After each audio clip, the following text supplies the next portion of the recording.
Hello সবাইকে, বংলালোনার নতুন একটি ব্লগে তোমাদের আরও একবার স্বাগত। এবারের ব্লগটা একটু অন্য। আমি মানে রুমকি, আমার একটা ছোট্ট ট্রাভেল স্টোরি থাকছে তোমাদের জন্য। এই সপ্তাহে আমি তোমাদের নিয়ে যাব পাহাড়ে। হাতে 3 দিন সময় থাকলে কিভাবে টুক করে পাহাড়ে ঘুরে আসা যায় সেই সমস্ত ডিটেলস থাকবে তোমাদের জন্য। তো চলো তোমাদেরকে দেখাই যে আমি কোথায় গিয়েছিলাম, কোথায় থেকেছিলাম, কোথায় কোথায় ঘুরেছি, কি কি খেয়েছি, সমস্ত ডিটেলস তোমাদের দেব। তাই গোটা ভিডিওটা একেবারে স্কিপ না করে দেখো।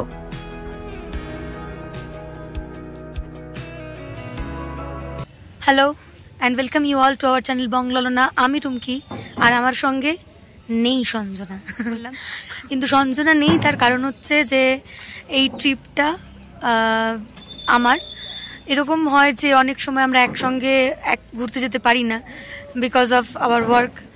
ওর ছুটি নেই, আমার ছুটি, তো যাই হোক সেই কারণে আমি ঘুরতে এসেছি। যেই মুহূর্তে আমি দার্জিলিং ম্যালে বসে রয়েছি। এবারের ট্রিপটা না একটু অ্যাডভেঞ্চারাস, মানে 4 জনের প্ল্যান ছিল। চেষ্টা করেছিলাম যে যাতে 4টে হেড হয়। পাহাড়ে যখনই আসবে তখনই চেষ্টা করা হয় যে 4 বা 4-এর থেকে বেশি লোকজন আসার, কিন্তু পসিবল হয়নি এবারে। তো এসেছি আমি আর আমার ভাই 2 জন। তো কোথায় যাব ঠিক করিনি, কোথায় যাওয়া হবে এখনও জানি না, দেখা যাক। মেলে চলে এসেছি, একটা দিন এখানে কাটাবো আর একটা দিন কোথাও একটা অফবিট। তো তোমাদেরকে দেখাবো যে আমরা কোথায় যাচ্ছি আর সেখানকার যাওয়া কীভাবে গেলাম আর ওখানকার যাওয়ার খরচ, থাকার খরচ, সমস্ত ডিটেলসই তোমাদের দেব। তো চলো যাওয়া যাক। এই ব্লগে তোমরা বুঝতে পারবে যে হাতে যদি 3 দিন সময় থাকে কিভাবে টুক করে পাহাড় থেকে ঘুরে চলে আসা যায়। আমাদের কোনো প্ল্যান ছিল না, সেই কারণে টিকিট পাওয়া যাচ্ছিল না। তো যেহেতু হাতে সময়ও কম, সেই কারণে আমরা দুপুরে ট্রেন বুক করেছিলাম। শুক্রবার দিন মর্নিং শিফট করে দুপুর 3টে শিয়ালদা থেকে তিস্তা তোরসা এক্সপ্রেস আমরা ট্রেনটা ধরেছি। এই ট্রেনটা ধরার একটাই রিজন, খুব ভোর ভোর দার্জিলিংয়ে পৌঁছে যাওয়া যায়। এনজেপি নামায় এই ট্রেনটা রাত্রিবেলায় 2:30-এর সময়। তারপর যদি তোমরা একটুখানি রেস্ট নিয়ে 4টের সময়তেও ক্যাবে ওঠো, তাহলে সকাল সকাল যেহেতু জ্যামটা থাকে না, তাই মোটামুটি দার্জিলিং তোমরা 8টার মধ্যে পৌঁছেই যাবে। আগে এনজেপি স্টেশনে ক্যাবগুলো এখানেই পাওয়া যেত, কিন্তু এখন ক্যাব ধরতে গেলে একটু হেঁটে যেতে হয়। যেখানে খাবার দাবারের দোকানগুলো রয়েছে ওখানেই ক্যাবের পার্কিং রয়েছে। আমরাও একটা ওখান থেকে ক্যাব নিয়েছি। তোমরা চাইলে অবশ্যই শেয়ার ক্যাব নিতে পারো। শেয়ার ক্যাবে এনজেপি ম্যাল যেতে 350 টাকা নেওয়া হয় পার হেড। রাত 2টো থেকেই মোটামুটি ক্যাব পরিষেবা চালু থাকে। তো তোমরা যদি মনে করো যে অত রাতে পৌঁছে ক্যাব পাবে কি না, ভয় পাওয়ার কিছু নেই, ক্যাব পেয়ে যাবে, শেয়ার ক্যাব পেয়ে যাবে, কোনো রকম কোনো অসুবিধা হবে না। তো দেখতেই পাচ্ছ যেহেতু জ্যাম নেই, সেই কারণে আমরা খুব স্মুথলি পাহাড়ে পৌঁছে গেছি।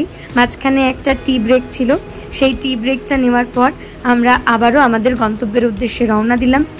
আর পৌঁছেই কি দেখতে পেলাম, এই দেখো কাঞ্চনজঙ্ঘা। বর্ষাকাল হলেও কাঞ্চনজঙ্ঘা কিন্তু আমাকে ফেরায়নি। আমরা মোটামুটি সকাল 7:30 নাগাদই দার্জিলিং পৌঁছে যাই। তোমাদের ক্যাব কিন্তু চৌরাস্তায় নামাবে। হেঁটে আমরা এই ম্যালের কাছে এলাম। যেহেতু সকাল 7:30 বাজে, এই সময় কোনো হোটেল বুক নেবে না, আমরা আগে থেকে বুক করেও আসিনি, সেই কারণে আমরা খানিকক্ষণ এই ম্যালেই বসে ওয়েট করলাম। তারপরে বেরোলাম হোটেল খোঁজার উদ্দেশ্যে। আমরা নিয়েছিলাম এই হোটেল সোনার বাংলা, ঠিক তার পাশে হোটেল মাউন্ট মেরিডিয়ানে একটা রুম। আর একটু যদি ভালোভাবে বোঝাতে চাই, এই রাস্তাটা হচ্ছে একদম গ্লেনারিজের ব্যাক সাইড, পিছনের রাস্তা। আর একটু যদি ভালোভাবে বোঝাতে চাই, তাহলে হোটেল থেকে বেরিয়েই তোমরা যদি ডান দিকে চলে যাও তাহলে পাবে ওই মহাকাল রেস্টুরেন্ট মানে চৌরাস্তা, আর যদি বাঁ দিকে চলে যাও তাহলে পাবে গোর্খা টেরিটোরিয়াল বিল্ডিং। তো এই হচ্ছে আমাদের হোটেল মাউন্ট মেরিডিয়ান। আমরা এখানে একদিনের জন্য একটা রুম বুক করেছিলাম, যার ভাড়া নিয়েছিল 1200 টাকা। যেহেতু বর্ষাকাল অফ সিজন, তাই ভাড়াটা একটু কম। সিজনে এলে ভাড়াটা কিন্তু একটু বেশিও নিতে পারে, তো সেটা তোমরা একটু দেখে নিও আর কথা বলে নিও। তো চলো এবার তোমাদের রুমটা একটু দেখিয়ে দিই। আমরা যাব নিচের ফ্লোরে, এই সিঁড়ি দিয়ে নিচে নেমে এলাম। আমাদের রুম নাম্বার ছিল 202। এটা হচ্ছে রুম, যার মধ্যে একটা খাট, একটা টেবিল, একটা সাইড টেবিল আর 2টো চেয়ার দেওয়া হয়েছিল। এই হচ্ছে রুম, ছোট্ট রুম। আমি একদিনের জন্য যেহেতু থাকবো, তাই আমি শুরুতেই দেখি যে বাথরুমটা কেমন। বাথরুম যদি পরিষ্কার পরিচ্ছন্ন হয় তাহলে আমার কোনো প্রবলেম হয় না। তো বাথরুমটা এখানে প্রচণ্ডই নিট অ্যান্ড ক্লিন, সেই কারণেই আমরা এই রুমটা বুক করে নিয়েছিলাম। আর এই হোটেল খোঁজার চক্করে সকাল থেকে কিছু খাওয়া হয়নি, তো আমরা স্নান করে মোটামুটি বেরিয়ে পড়েছি। এবারে ব্রেকফাস্ট করব। এই দেখতেই পাচ্ছ ক্লক টাওয়ার বা টাউন হল, ঠিক তার সামনেই রয়েছে বেশ কিছু রেস্টুরেন্ট এবং গ্লেনারিজ ক্যাভেন্টার্স তো রয়েছেই। তো আমরা শুরুতেই ব্রেকফাস্ট করেছিলাম কুঙ্গা রেস্টুরেন্ট থেকে। বহুবার এই কুঙ্গা রেস্টুরেন্টে খাবো করে ভেবেছি, কিন্তু প্রত্যেকবার এমন টাইমে যাওয়া হয় যে এত ভিড় থাকে আর লাইন দিয়ে খাওয়া সম্ভব হয় না। তবে এবারে সকাল সকাল পৌঁছে যাওয়ায় দেখতে পেলাম বেশ ফাঁকা, সিটিং অ্যারেঞ্জমেন্ট বেশ ভালো, অ্যাম্বিয়েন্স বেশ ভালো। তো আমরা নিয়েছিলাম একটা চিকেন চাউমিন, যার দাম নিয়েছিল 270 টাকা। বাইরে যে কোনো ট্যুরিস্ট স্পটে কিন্তু খাবারের দামটা একটু বেশিই হয়, যে কোনো রেস্টুরেন্ট বলো, দুপুরের খাবার বলো, তোমরা যাই খাও না কেন খাবারের দামটা একটু বেশিই হয়। তো এটা নিয়ে ভাবলে চলবে না, এখানেও দামটা কোয়ান্টিটি অনুযায়ী একটু বেশি, মানে কলকাতার মতো তো স্বাভাবিকভাবে হবেই না। তাই এখানে আর দাম নিয়ে কথা বলছি না। এর সঙ্গে একটা ডেলোর সস দেওয়া হয়েছিল, যেটা কিন্তু মারাত্মক ঝাল। তোমরা যদি ঝাল খেতে পছন্দ না করো তাহলে ট্রাই করো না। আর তোমাদের সঙ্গে পরিচয় করে দিই, ও হচ্ছে আমার ভাই। আমি যতটাই ক্যামেরার সামনে সাবলীল, ও ঠিক ততটাই উল্টো ক্যামেরা শাই। कैसा लगा?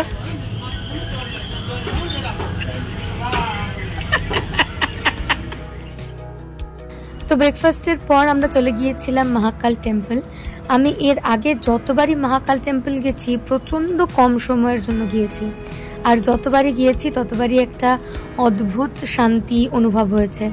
তো এবারে যেহেতু আমাদের একটা দিন দার্জিলিংয়ে থাকার প্ল্যান ছিলই, সেই কারণে আমরা মহাকাল টেম্পলে অনেকটা সময় কাটিয়েছি, যেটা আমারই প্রায়োরিটি ছিল আর কি। আমি বলেছিলাম, আমি জানি না তোমরা কেউ সহমত হবে কি না, আমার প্রচণ্ডই এই জায়গাটা ভালো লাগে, মানে অদ্ভুত একটা শান্তি আছে এই মহাকাল টেম্পলে। এই টেম্পলে যাওয়ার রাস্তাটা একটু খাড়াই, তবে কষ্ট করে গেলে ভালোই লাগবে। তো মহাকাল টেম্পল ঘোরার পর আমরা আশেপাশের যে মার্কেটগুলো রয়েছে সেগুলো একটু ঘুরে নিয়েছি। এই মহাকাল মার্কেট দেখতে পাচ্ছ, তার সঙ্গে ম্যাল মার্কেট সহ আশেপাশে বেশ কয়েকটা বাজার রয়েছে, সেগুলো একটু ঘুরে ফিরে আমরা লাঞ্চ করে আবার সন্ধ্যেবেলাটা ম্যালেই কাটিয়েছি। যেহেতু বর্ষাকাল তাই তুলনামূলকভাবে ম্যালের সন্ধ্যেটায় ভিড়টা কম। যারা সিজনে যাও তারা নিশ্চয়ই বুঝতে পারবে, সিজনে গেলে কিন্তু ঠিক থেকে ভিড় থাকে এই গোটা চত্বরটায়। যাই হোক, অনেকটা সময় কাটিয়ে আমরা একেবারে ডিনার কিনে সোজা রুমে চলে গিয়েছিলাম। তো পরের দিন সকাল আমাদের অফবিট ডেস্টিনেশনে যাওয়ার পালা। তোমাদের বলেইছিলাম আমাদের 4 জনের প্ল্যান ছিল, 2 জনের হয়েছে। এবারে কম মানুষ হলে হয় কি, গাড়িটাই প্রবলেম করে। গাড়ি একদিনের জন্য 3500 টাকা ভাড়া, পার হেড যদি 4 জন হতাম তাহলে ভাড়াটা শেয়ারে অনেকটা কমে আসতো, কিন্তু যেহেতু 2 জন তাই একটু কস্টলি পড়ছিল, তাই আমাদের একটা বিকল্প পথ খুঁজতে হবে। তবে তোমরা যারা বেশি জন আসবে, গাড়ি ভাড়া করবে, এই চৌরাস্তার এই জায়গাটায় কিন্তু বিভিন্ন পার্কিং রয়েছে। এই যে দেখতেই পাচ্ছ গাড়িগুলো পার্ক করা রয়েছে, এইখানে গেলেই তোমরা ড্রাইভারদের সঙ্গে কথা বলতে পারবে, তো তোমরা নিজেদের মতো গাড়ি বুক করে নিতে পারো। আমরা যেহেতু 2 জন তাই আমাদের বিকল্প ব্যবস্থা খুঁজতে হবে, তাই আমরা এই টাউন হলের সামনে থেকে যে রাস্তাটা মূলত দার্জিলিং স্টেশনের দিকে যাচ্ছে, ওই দিকে আমরা সোজা হাঁটা লাগাবো। এই দেখতেই পাচ্ছ এই হোটেল অপ্সরা, এর ঠিক সামনেই রয়েছে একটা টুরিস্ট ট্যাক্সি বলে শপ। এখানে কিন্তু কার আর বাইক রেন্ট পাওয়া যায়, আরও বেশ কিছু জায়গা রয়েছে, আমরা এখান থেকে নিয়েছি। তো তোমরা যদি ড্রাইভ করতে পারো আর ড্রাইভিং লাইসেন্স থাকে তাহলে ডেফিনেটলি এখান থেকে কার, বাইক কিংবা স্কুটি বুক করে নিতে পারো। তো এইটা হচ্ছে আমাদের আজকের জন্য সাফারি। এটা সঙ্গে হেলমেট অবশ্যই ওনারা দিয়ে দেন। আর এই স্কুটিটার ভাড়া 24 ঘন্টার জন্য 1000 টাকা। কিছু ডকুমেন্টেশন করতে হয়, লাইসেন্স আর আধার কার্ড ওনাদের অরিজিনাল দিতে হয়। কিছু রুলস অ্যান্ড রেগুলেশনসও আছে, সেটারও তোমাদের ভিডিও দিয়ে দিলাম, তোমরা ভিডিও পজ করে জুম করে পড়ে নিতে পারো। এগুলো কিন্তু স্ট্রিক্টলি ফলো করতে হবে। নাম্বার আর ডিটেলস দিয়ে দিলাম, চাইলে ফোন করে নিয়ে কন্ট্যাক্টও করতে পারো। আর একটা বিষয় বলে রাখি, এই 1000 টাকা শুধুমাত্র স্কুটির রেন্ট, তোমাদের কিন্তু তেল নিজের খরচে ভরে নিতে হবে। তো এবারে আমাদের যাত্রা শুরু হলো। ওই অফবিট ডেস্টিনেশনের কথা বলছিলাম তোমাদের, সেখানকার উদ্দেশ্যে। অফবিট ডেস্টিনেশনগুলোতে হোমস্টে বুক করতে হয়, থাকার জন্য কোনো হোটেল নেই, তাই ওই ডেস্টিনেশনগুলো আগে থেকে ঠিক করে নেওয়াই ভালো। তো আমরা 2 দিন আগেই কথা বলে একটা হোমস্টে বুক করে রেখেছিলাম, সেখানেই যাব। তার আগে রাস্তায় যা যা পড়ে সেই সাইট সিইংগুলো করে নেব। আমাদের হোমস্টে ছিল তিনচুলেতে। তো দার্জিলিং থেকে তিনচুলে যাওয়ার পথে মাঝখানে লামাহাটা ইকো পার্ক পড়ে। তো সেই লামাহাটা ইকো পার্কেও আমরা একটু ঢু মেরে যাব। তবে হ্যাঁ, তোমাদের বলে রাখি, ট্রাফিক রুলস অ্যান্ড রেগুলেশনস কিন্তু ফলো করো। ইকো পার্কে যাওয়ার আগে আমরা একটু ব্রেকফাস্ট সেরে নিয়েছি। আমরা নিয়েছিলাম চিকেন মোমো আর এগ ম্যাগি, তার সঙ্গে ছিল একটা ব্ল্যাক টি। ব্রেকফাস্ট সেরে নেওয়ার পর আমরা যাব ইকো পার্কের দিকে।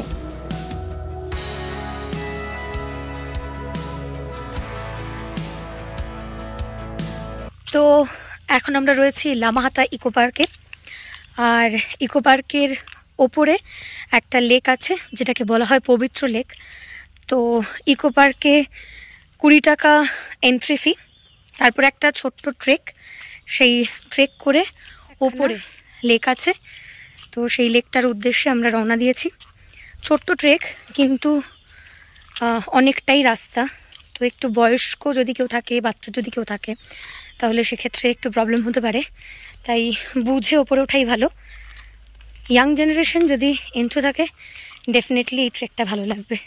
খুবই শান্ত, আর পাইন বনের মাঝখান থেকে যেমন মেঘগুলো ভেসে ভেসে যাচ্ছে, সাইডে এরকম ছোট ছোট ঝাড় মতো বাঁশ গাছ, ভালো লাগবে ট্রেকটা। তো ডেফিনেটলি ট্রাই করতে পারো। রাস্তাটা একটু স্টিফ, কষ্ট অবশ্যই হবে, তবে যার যতটা এনার্জি তার ততটা সময় লাগবে। আমাদের মোটামুটি সম্পূর্ণ করতে এই ট্রেকটা 20 মিনিট লেগেছিল। তারপরে যেটা দেখেছিলাম, সেই জায়গাটা সত্যি সমস্ত স্ট্রেস, সমস্ত কষ্ট সব যেন ভুলিয়ে দিয়েছে। পাইন বনের মাঝে একটা লেক, আর এই পাইন বন দিয়ে মেঘেদের ভেলা, একটা শীতল বাতাস আর একটা শান্ত পরিবেশ।